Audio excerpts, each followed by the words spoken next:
da época que se mobilizaram no sentido de criar essa estrutura que nós conhecemos hoje. É o prêmio mais importante que um aluno do Senai pode conquistar.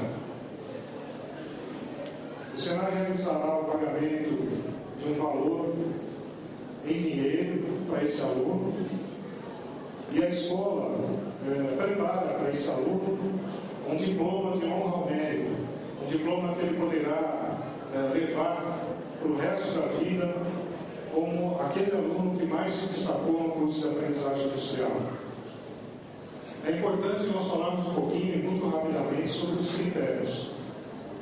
Quando nós definimos as avaliações, quando nós fazemos a avaliação no Senai, nós pensamos na avaliação como um todo, ou seja, os nossos alunos estão sendo acompanhados por nossos docentes, por nossos professores, por todas as pessoas que trabalham no processo educacional, que os avaliam e os veem como um todo e valorizam toda a potencialidade que eles têm, todos os avanços que eles têm. É assim que nós entendemos a avaliação. Então o critério é muito simples. Basta que nós encontremos qual foi o aluno que obteve a maior média global em todos os componentes curriculares durante todo o período de durou a aprendizagem. E principalmente, se ele foi também um aluno assíduo, que participou de todas as atividades da escola.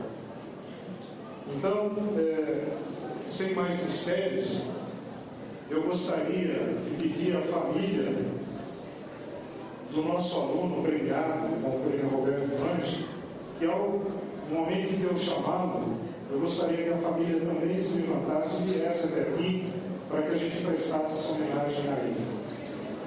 O prêmio Roberto Lange, desde esse semestre, dentre esses formandos, com 100% de frequência e uma média global muito expressiva, é o aluno Anastácio Cirineu de Barra.